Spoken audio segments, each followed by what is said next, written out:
E eu quero primeiro explicar para você porquê do tema dessa mensagem.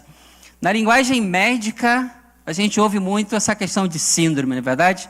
Fulano tem essa síndrome, tem esse problema. Uma síndrome é quando você tem vários sintomas que definem uma doença. Então, se você vai ao médico, se você leva o seu filho ao médico e você diz lá para ele ou para ela, para o doutor, para a doutora, os sintomas que o seu filho está passando, que você está passando, o médico, com aquelas informações, vai saber qual é a doença. Então, uma síndrome é esse conjunto, não é só um sintoma, mas vários sintomas. De uma insuficiente. O que é insuficiente? Todos sabemos, não é verdade? O que é insuficiente é que não é suficiente ainda. Ou seja, e todos nós estamos aqui nessa tarde já, porque nós ainda estamos nessa categoria de insuficiente. Eu espero que você compreenda, à medida que eu compartilho essa palavra, que você perceba algum sinal na sua vida. E vida missionária, a gente tem aqui ao longo dos cultos missionários falado sobre isso, não é verdade? Tem umas pessoas que acham que é uma coisa, as pessoas que acham que é outra coisa.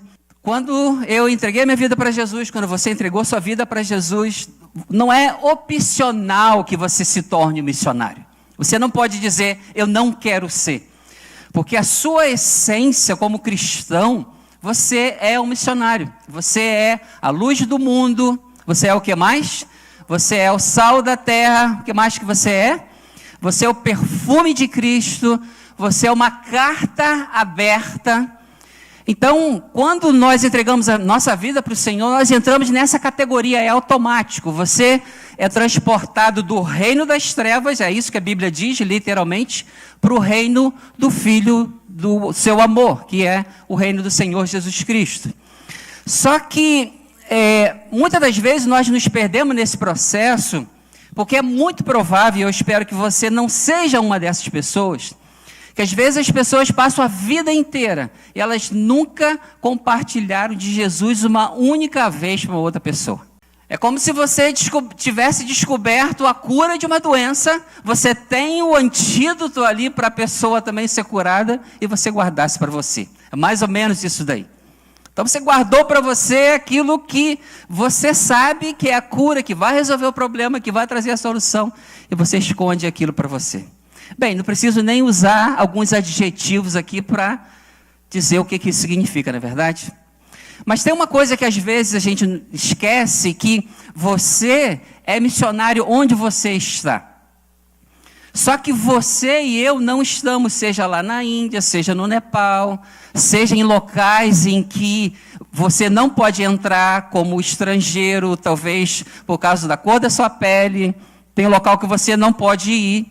Então, quando eu preciso ser missionário aqui, mas ao mesmo tempo, quando eu estou falando de uma vida missionária, eu preciso, não é opcional, você não pode escolher, eu não vou fazer isso, não.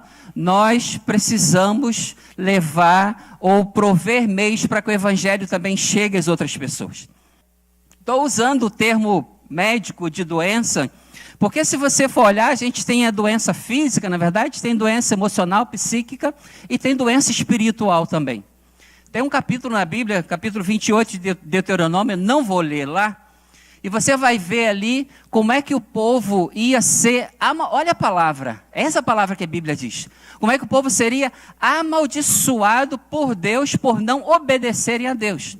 Então, na primeira parte do capítulo, fala todas as bênçãos que eles teriam por serem obedientes a Deus. E na segunda parte do capítulo, fica até com medo. Parece até filme de terror, quando você lê a segunda parte de Deuteronômio 28. Porque o negócio é pesado, o negócio...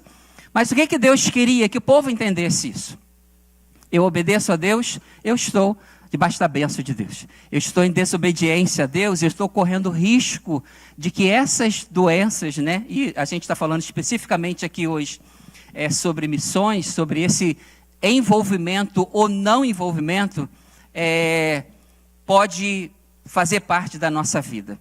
Uma coisa que merece ser dita também, o que acontece com o vírus, irmãos? Vírus alastra, espalha.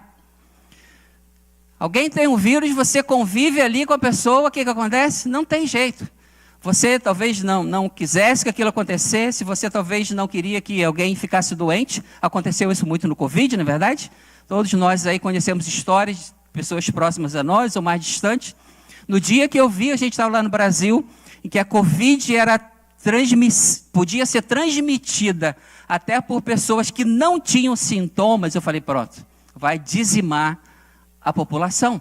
Porque se você tem um sintoma, o que você faz? Você fica recluso, você fecha a porta, foi o que aconteceu lá. Mas agora, se você não tem nenhum sintoma, você está doente, você está passando a doença. Irmãos, infelizmente, essas coisas também passam. Ou seja, às vezes o Marcos tem certeza absoluta que essa tem que ser a visão missionária, que essa tem que ser a vida missionária. E ele vai ensinar para a Vitória, vai ensinar para os filhos dele, vai ensinar para os amigos dele, vai ensinar para os adolescentes, vai ensinar para os jovens, vai compartilhar. E às vezes o Marcos pode estar errado. É ou não é verdade? Ele pode estar equivocado. E está fazendo o quê? Passando o vírus ruim, está transmitindo essa doença para outras pessoas. Um dos grandes desafios que eu penso que o pastor João tem aqui na nossa igreja, e outros pastores brasileiros, é que a gente tem crente nessa igreja de tudo quanto é denominação do Brasil. Então tem gente que acha que a gente pode pular, igual a turma pulou aqui. Tem igreja que o pessoal vê você pular assim, meu Deus do céu, o que aquela turma está fazendo? Tem igreja que você vai e pode bater palma, tem igreja que você vai e não pode bater palma. Tem igreja que você pode dizer aleluia, tem igreja que você não pode dizer aleluia. No meu tempo de adolescente, que tem bastante tempo isso, não podia ter bateria na igreja. Bateria era coisa do diabo. Guitarra, coitado de Guilherme, ia ter que tocar violão. Porque guitarra é coisa de rock and roll, pessoal cabeludão, balançando cabeça, para lá e para cá, demônio, aquela coisa toda. E eu sei que muitos de vocês aqui que estão na minha categoria de idade sabem o que eu estou falando, porque era mais ou menos isso. E quando a gente fala de missões, então chega aqui na igreja para o pastor João pastorear, para nos pastorear, pessoas que também vêm com toda essa visão diferente. Então tem gente que, não, tem que fazer isso, pastor, tem que ser dessa maneira. Aí tem uma outra pessoa que diz, não, pastor João, tem que ser daquela outra maneira. E o outro diz, não pode ser nem dessa e nem dessa, tem que ser daquela outra maneira. E o meu desejo, irmãos, nessa tarde, é que esse nosso coração esteja aberto para que as nossas ideias e a gente seja confrontado com essa síndrome. E eu não tenho a pretensão de que a gente saia daqui nessa manhã curados, mas que a gente saia daqui diagnosticados. Porque muitas das vezes, você sabe disso, você pega aí, você vai ao médico, você está doido para chegar lá e o médico fazer uma mágica em você ficar curado. É ou não é? Não é assim que a gente quer? Quem não quer isso? Aí você chega lá, o médico fala assim, olha, isso aí é tratamento para pelo menos 6 meses. Você fala, o quê? 6 meses? É ou não é assim? A gente quer ter a solução ali. Espiritualmente falando é a mesma coisa. Não dá para você passar ali pela porta e debaixo da porta, chegar do outro lado e estar 100%. Não, a gente está nesse processo, a gente está sendo transformado, a gente está crescendo. E a minha oração é que a gente saia daqui com a prescrição, indo para casa, é verdade, essa aqui é a minha situação, é isso aqui que eu preciso estar tentando. E eu quero falar para você, para não ficar nas minhas palavras aqui, sobre um personagem da Bíblia que já foi mencionado aqui também, Pedro. Eu queria dividir a vida de Pedro em 3 momentos, 3 fases na vida de Pedro. E eu quero mostrar para você, pela Bíblia, que esse problema dessa síndrome não é do nosso tempo, não é de agora, do último século, não é agora dos últimos, enfim, nem do último milênio. Eu quero mostrar para você na Bíblia que esse problema acontece desde o começo. João 1:42, até João 18, finalzinho lá do capítulo, nós temos do chamado de Pedro até o momento que ele nega Jesus, ok? Então a primeira parte do chamado de Pedro até o momento que ele nega Jesus. Mas eu quero ler com você, por favor, abra sua Bíblia aí comigo. Marcos 1, versículo 32 diz assim: ao anoitecer, depois do pôr do sol, trouxeram a Jesus todos os doentes e os endemoniados. Toda a cidade se reuniu à porta da casa e Jesus curou muitos doentes com vários tipos de enfermidades. Também expulsou muitos demônios, não permitia, porém, que falassem porque sabiam quem ele era. 35. De madrugada, quando ainda estava escuro, Jesus levantou-se, saiu de casa e foi a um lugar deserto e ali orava.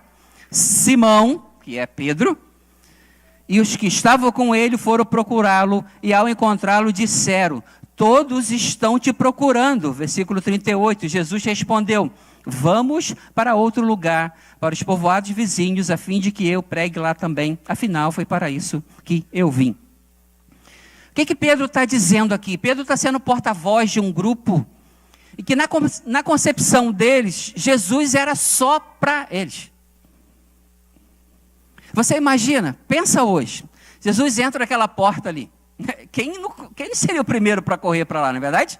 E qual é a tendência? O que eles estão dizendo aqui? Porque Jesus está curando, está expulsando o demônio, Jesus está fazendo um movimento naquele lugar, naquela vila e tal. E Jesus sai de madrugada e vai orar.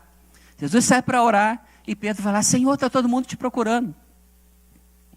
Por quê? Porque eles queriam Jesus ali para continuar fazendo milagre, continuar dando a bênção para eles, ministrando a vida deles, fazendo aquilo que eles precisavam, queriam e tal.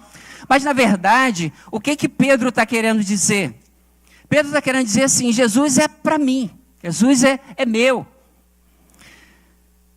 Talvez você nunca tenha aberto a sua boca e dito: não, eu não quero que Jesus não seja conhecido por outras pessoas. Eu não quero que Jesus não seja levado. Talvez você nunca tenha dito isso. Mas quando nós nos comportamos de maneira em que Jesus não vai até o outro, a gente está dizendo na prática que Jesus é só para mim. Tem um outro momento na vida de Pedro. Olha só, Pedro de novo. Você pode achar esse texto lá no capítulo 9 de Marcos. Vamos dar um pulinho para lá. 9 de Marcos, versículo 2, diz assim: 6 dias depois, Jesus tomou consigo Pedro, Tiago e João e os levou em particular ao monte alto, onde ficaram a sós.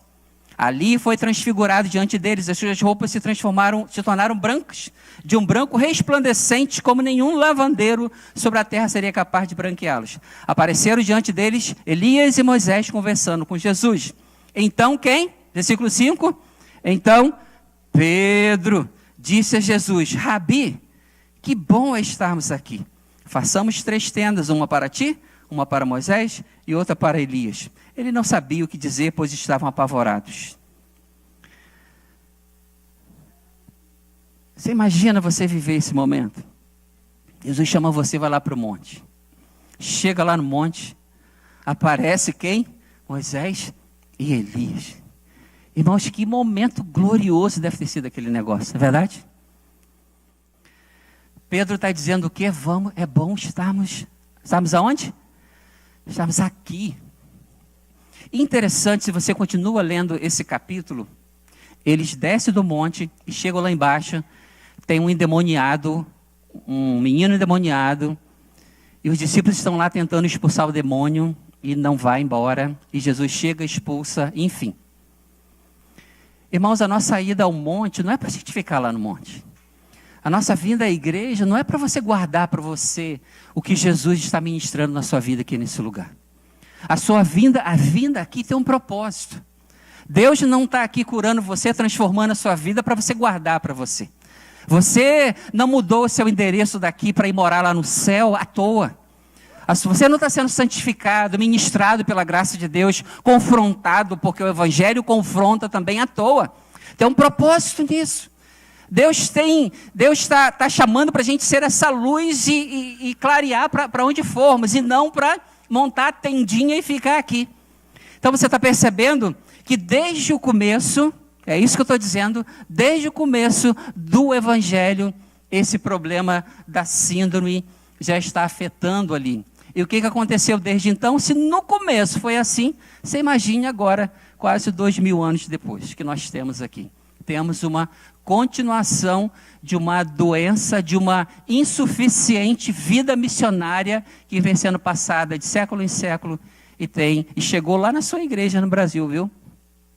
Você que é novo convertido, se converteu aqui, tem alguns privilégios, mas chegou lá na sua igreja, lá no Brasil também. E você aprendeu dessa maneira e a gente tem levado dessa maneira. Nós temos dito aqui na igreja, mês após mês, no culto de missões, que existem 7.000 povos em que a gente precisa levar o evangelho para eles. 7 mil povos. No mundo tem 17 mil e 40% dos 17 mil, mais ou menos 7 mil povos, e que a gente precisa enviar missionários para lá. Se 0,1% dos cristãos brasileiros fosse para o campo missionário, nós teríamos pelo menos 8 missionários indo para cada um desses 7 mil povos missionários. Mas por que nem 0,1% quer ir para o campo missionário? Porque é bom a gente estar aqui. É ou não é? É bom a gente estar aqui. Você já deve ter ouvido falar que quando a águia faz o ninho, ela no começo prepara com algodão o ninho para os filhotes chegar. E no dado momento que ele vai crescendo, ninho com algodão deixa a gente preguiçoso. Sabe o que a águia faz? Bota espinho. Imagine você encostar para o lado assim, o espinho furar você, o que vai acontecer? Opa, aqui não é para ficar. Tem que sair desse lugar. Eu penso que é isso que Deus às vezes precisa fazer com a gente. Fez com a igreja. Fez com a igreja no primeiro século, quando veio a perseguição. Eles foram literalmente forçados a deixar o lugar, porque eles estavam sendo presos, estavam sendo mortos, e veio a perseguição e os força a sair do ninho. E eles vão então para outros lugares para pregar o evangelho. Irmãos, Pedro ficou 3 anos com Jesus. E esse moço ainda não aprendeu a lição. E eu quero continuar mostrando isso para você. Tempo de crente não é sinônimo de que a gente vai entender e viver o que Deus tem para a nossa vida. E sabe qual é o pior? Que quando um novo se convertido vem para cá, a gente estraga eles. A gente passa a doença para eles. Nós deveríamos passar uma visão saudável para ele. Mas se nós estamos acomodados, se nós estamos sofrendo dessa síndrome, ele vem e ele aprende errado com a gente o que é ser cristão. O que vai acontecer? Nós já formamos um filho doente, que por sua vez, quando vier reproduzi-la também lá na frente, vai reproduzir um outro cristão doente, com a visão insuficiente, com uma vida missionária insuficiente, porque se eu era o exemplo para ele, para ela, se ele aprendeu comigo, inevitavelmente vai levar isso adiante. Tem um segundo momento na vida de Pedro, que acontece, eu quero ler com você, por favor, vai comigo lá no capítulo 21 do Evangelho de João. Quando Jesus tinha ressuscitado, e as mulheres foram procurar Jesus lá no sepulcro, elas acharam lá quem? O anjo. E o anjo falou assim, olha, avisa para os discípulos e para Pedro. Ó, tem 11, não falou o nome de ninguém, quer dizer, tinha 10, né? Porque Judas já tinha se suicidado.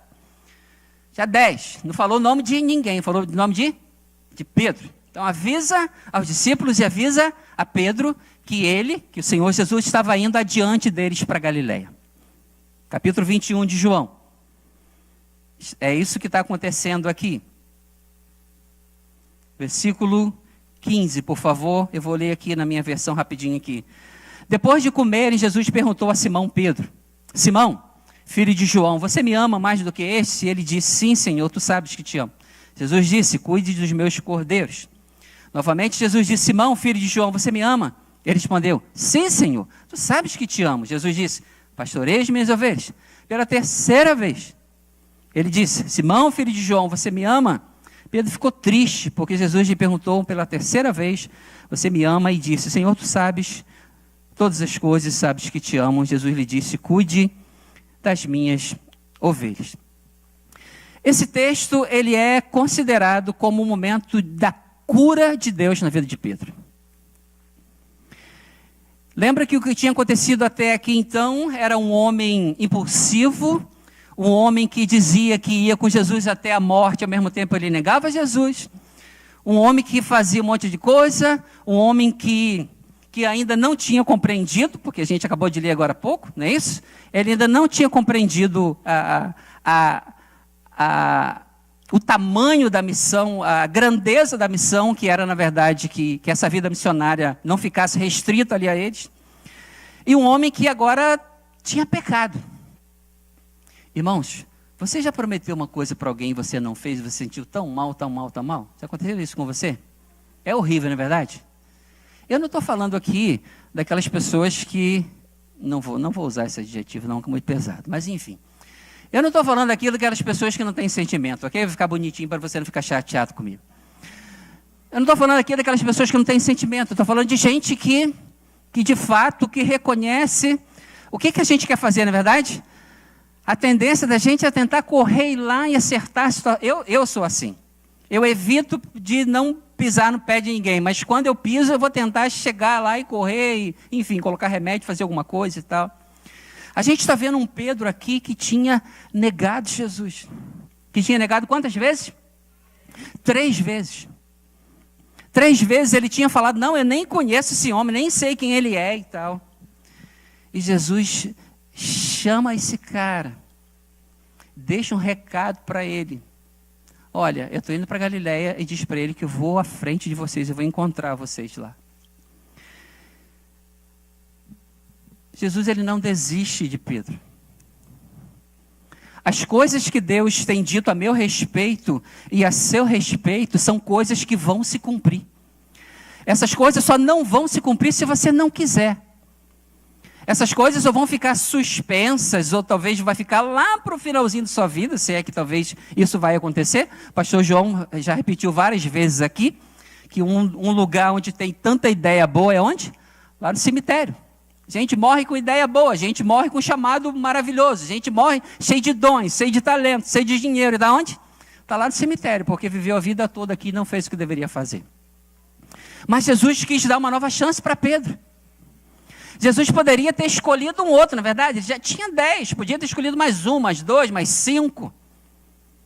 Ele prefere insistir com esse homem, porque o desejo do coração dele era que esse homem seria pescador de homens, pescador de vidas, pescador de almas.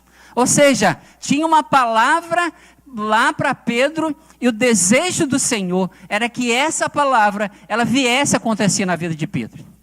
Você entende que muitos de nós vamos morrer se nós não caminharmos em direção ao que Deus tem essas palavras para a gente?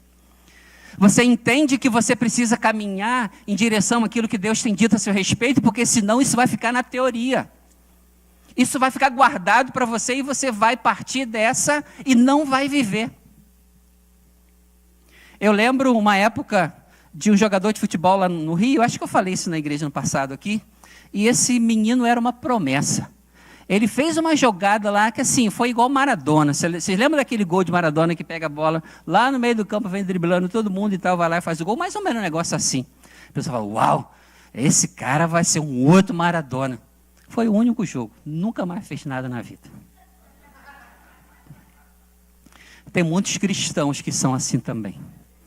Nós temos uma única aparição e a gente desaparece. A gente some. A gente apaga. Fiquei chateado com o pastor João, não quero cuidar mais dos jovens, não quero cuidar mais das crianças, não quero cuidar dos homens, não quero cuidar das mulheres. Já que o pessoal não quer fazer nada, então vai pregar, vai cantar sem microfone. Então vai falando aí, esguela e tal. O pessoal, não é? Tem pessoas que deram esse passo atrás. E glória a Deus, irmãos, porque quando Pedro dá esse passo atrás, e a questão dele era pecado, porque ele tinha pecado, o que acontece? Jesus vai em direção a ele. Jesus, ele deixa um recado. Mas Pedro poderia não ter ido para Galileia, é ou não é verdade? Pedro poderia ter ido para outro lugar. Pedro poderia, mesmo tendo um recado de Jesus para o encontro com ele, ali agendado, ele poderia ter pegado um caminho diferente. Agora, você sabe uma coisa que me deixou apaixonado aqui nesse texto de João 21. Se você ler a partir dos primeiros versículos, o texto diz que Pedro tinha pecado, ele chama os outros discípulos e faz o quê? Vamos pescar. Vamos pescar. O que acontece lá na pescaria? Pega muita coisa? Passa a noite toda aí? Pega nada. De manhã, guarda essa palavra, pela manhã, Jesus chega lá na praia. Versículo 4, 21, 4. Ao amanhecer, Jesus chega na praia. Eles não reconhecem Jesus. Jesus pergunta, vocês têm alguma coisa para comer? Eles não tinham pego nada. E Jesus já tinha feito o quê? Preparado lá um churrasquinho de peixe e pão, estava lá preparado para eles.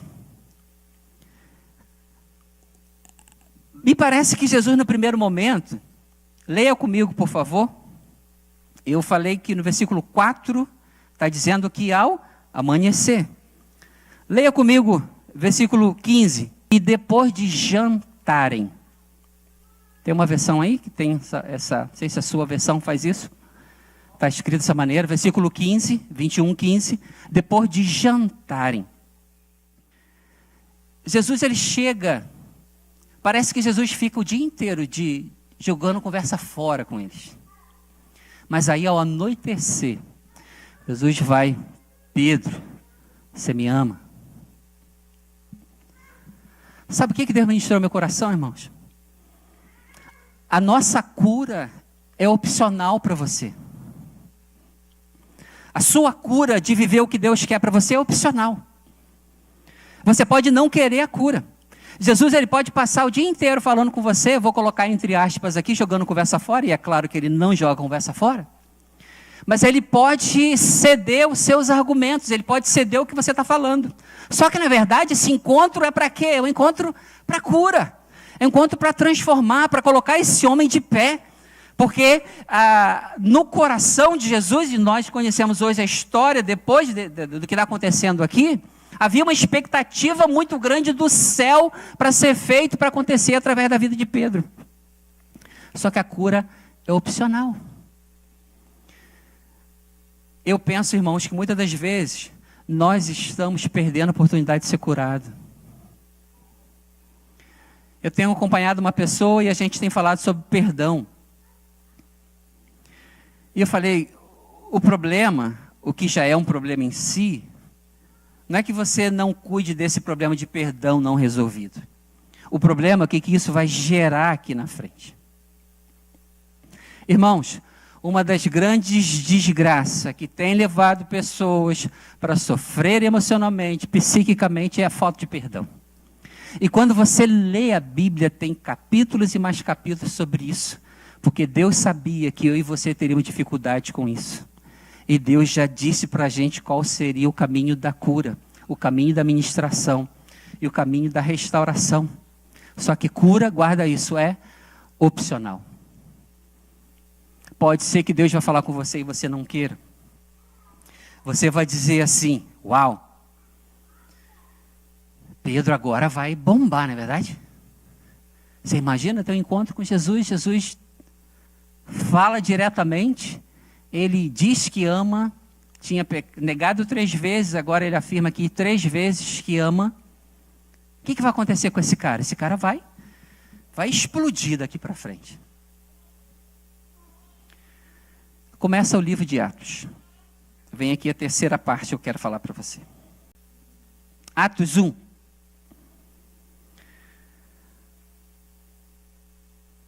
Certa ocasião, versículo 4. Certa ocasião, enquanto comiam com eles, no plural, deu-lhes essa ordem: não saiam de Jerusalém. Se você ler os versículos anteriores, eles são os discípulos. Não saiam de Jerusalém, mas esperem pela promessa do meu Pai, da qual falei a vocês.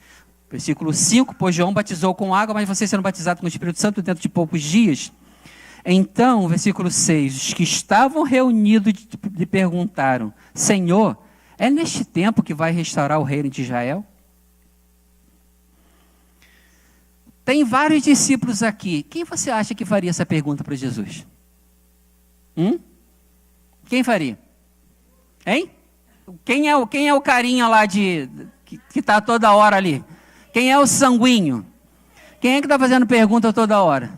É Pedro. Aqui não diz que foi Pedro, na verdade, mas vamos supor, ok? Que seja Pedro. Jesus está aqui nos últimos dias, depois da ressurreição, para voltar para o céu. E o que o Pedro está dizendo? Pedro está preocupado em levar o evangelho para todo mundo? Pedro está preocupado em quê? Senhor, vai ser nesse tempo que o Senhor, vai vir e vai governar, porque essa era a compreensão deles da promessa de Messias, e agora que o Senhor vai vai tomar aí o Império Romano e tal, não sei o quê, e a gente vai ficar bem na fita, não vamos ficar aí tendo que pagar impostos, não é isso? Dai a César o que é de César, tem que pegar um peixinho lá com moeda dentro e tem que pagar imposto, não é verdade? Assim é fácil pagar imposto, é ou não é, irmãos? Não queria jogar um peixinho ali, vir lá um bolinho de dólares ali, uma money order para você pagar o aluguel, não é verdade? Oh, Jesus, por que eu não vivi aquele tempo? Não é assim que a coisa acontece. Pedro tem um encontro sobrenatural com Jesus, mas ele continua com uma visão equivocada. Eu li o livro uma vez, irmãos. Esse livro é chamado Depressão Espiritual. Você deve achar aí de um PDF gratuito, porque ele é muito antigo. O autor desse livro ele diz o seguinte: o diabo vai fazer de tudo para que eu e você vivamos abaixo do que Deus tem para a gente. Por 2 motivos. Você vai ter uma vida espiritual infeliz. E você vai ser uma propaganda péssima para o Evangelho. Uau! É isso aí, irmãos. Sabe por que o diabo vai fazer de tudo para destruir a sua vida? Sabe por que vai ter esse investimento, né? Pastor Chechel sempre falando isso aqui, do inferno, porque se tem um plano de Deus para a sua vida, tem um plano do inferno também para a sua vida e para a minha vida. Um plano é plano de vida e paz, o outro plano é o quê? Matar, roubar e destruir. Então o diabo ele vai fazer de tudo para implementar o plano dele, porque ele sabe que você vai ficar muito aquém das promessas de Deus, de restauração, de perdão, de paz, de alegria e por aí vai. E você vai ser uma péssima propaganda para o Evangelho. Porque as pessoas vão olhar para assim, o quê? Você é crente igual a Milton? Ele é crente mesmo? Ele fala que tem um Deus que transforma a vida. Ué, por que não transformou a vida dele?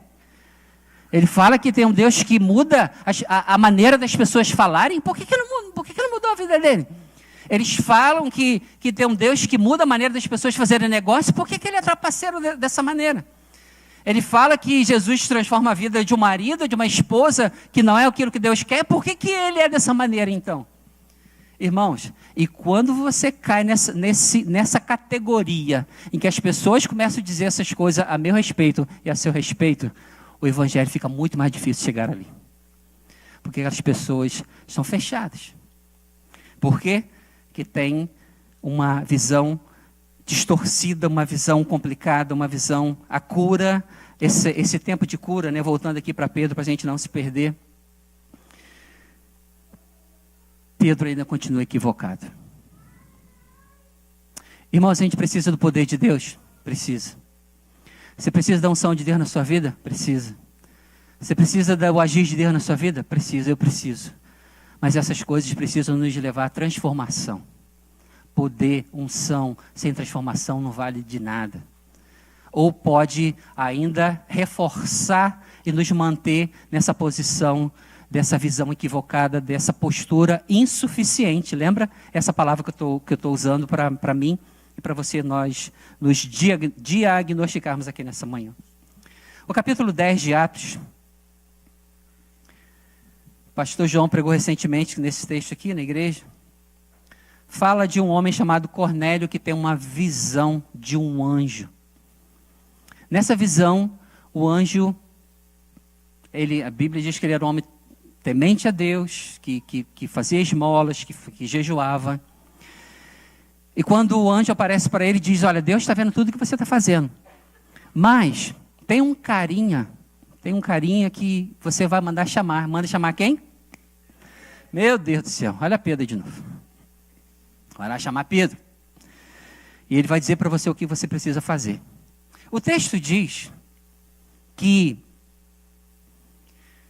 quando o anjo termina de falar com Cornélio, ele chama os seus servos e manda ir buscar a Pedro. Estão indo a caminho, quando estão lá perto da casa onde Pedro estava. Agora quem tem uma visão é Pedro. Pedro tem uma visão. Qual é a visão? Como se descesse do céu, você pode ler aí, como se fosse um lençol, alguma versão diz lençol, todos os tipos de animais estavam ali dentro. E qual era a palavra para Pedro? Pedro, mata e come. Qual foi a resposta de Pedro? De jeito nenhum. Não vou fazer isso de jeito nenhum. Deixa eu abrir um parênteses aqui. Quando começa o livro de Atos, Pedro pega para a multidão, 3.000 pessoas se convertem. Irmãos, Pedro está curando.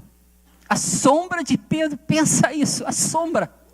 Meu Deus, que poder é esse? As pessoas pegavam os doentes e colocavam na beira do caminho, para que ao menos a sombra dele passasse. Uau, imagina. O texto diz que Pedro ressuscitou até morto. Pedro ressuscita mortos. Só que Pedro é alguém que não quer obedecer à visão de Deus. A igreja, até esse dado momento, era uma igreja que estava muito ligada ao judaísmo. Então, provavelmente, a maioria dos convertidos eram judeus. Capítulo 10 é quando tem um encaminhamento diferente para a igreja. É quando os gentios, quem é o gentio é todo aquele que não é judeu, é um gentio. Que, na verdade, o que começa a acontecer, e depois vai acontecer em proporções maiores, capítulo 13 de Atos, quando Paulo se converte, era, na verdade, o interesse de Deus desde sempre. Mas o que a gente tem até aqui? Uma igreja que está indiferente. Então, o que Pedro está dizendo aqui, o que Pedro está fazendo aqui, é uma extensão do que ele já vinha feito. Porque o que Deus está dizendo para ele? Vai lá e mata e come, ou seja, não considere os gentios, o não-judeu impuro, porque Deus já purificou. Essa era a mensagem aqui. Você sabia que na Índia, não é? Até porque na Índia tem 90% da população hindu está na Índia. Na Índia, 23 mil hindus morrem todos os dias. 23 mil. E qual é o meu problema, o seu problema? A gente está pensando ainda, a gente está igual Pedro. Não vai dar. Não tem condição. Eu não posso tirar uma vez por mês e sentar com os meus filhos e vamos orar pelos missionários. Eu não posso fazer isso, não tenho tempo para isso. Eu não posso tirar 5 minutos que eu estou mexendo no celular. Senhor, tenha misericórdia dos nossos obreiros lá no Nepal. Não posso fazer isso. Eu posso ir comer, ir no McDonald's, eu posso ir em outro lugar, mas eu não posso tirar $10 por mês para dar para missões. Irmãos, isso não tem desculpa. Isso não tem desculpa. Porque o que esse pessoal está fazendo é coisa que eu nunca vou fazer. Você nunca vai fazer. Provavelmente não. A não ser que hoje você queira ir. Provavelmente não. Mas a nossa oferta, a gente já falou aqui inúmeras vezes, $200. A gente consegue sustentar um obreiro desse lá, para se dedicar integralmente e ir de vila em vila para levar o evangelho. $200. Vou ler o último versículo com você, o último texto. Abre, por favor, coloca Gálatas, capítulo 2 de Gálatas, versículo 11, versículo 14. Quando, porém, Cefas, que é Pedro, veio a Antioquia, eu me opus a ele cara a cara. O apóstolo Paulo que está falando isso. Por sua atitude condenável. Pois antes de chegar alguns da parte de Tiago, ele comia com os gentios. Quando, porém, chegaram, afastou-se e separou dos gentios por medo dos que eram da circuncisão. Versículo 13. Os demais judeus também se uniram a ele nessa hipocrisia, de modo que até Barnabé se deixou levar pela hipocrisia deles. Versículo 14. Quando vi que não estavam andando de acordo com a verdade do evangelho, disse a Cefas diante de todos: você é judeu, mas vive como gentio, não como judeus. Portanto, como pode obrigar os gentios a viverem como judeus? O que aconteceu com Pedro? Aprendeu nada, ou pelo menos não se permitiu sair do lugar que ele estava para aquela revelação que Deus tinha dado para ele. Sabe o que pode acontecer comigo, com você? A gente vinha aqui semana após semana e a gente seguir na mesma. A gente pode estacionamos. Eu acho que é isso. Eu quero a glória, eu quero a transfiguração, eu quero ver milagre, eu quero que a minha sombra cure. Eu quero ser curado, mas eu não quero ser agente de transformação na vida do outro. Não, isso não é o evangelho. Isso é uma propaganda enganosa. Isso é uma mentira que disseram para você. Não, o cristianismo não é isso. É mais, irmãos. É mais. E Deus quer que a gente esteja nessa posição. Porque Ele nos ama. E tem muita gente lá fora, porque Jesus também derramou o sangue dele na cruz.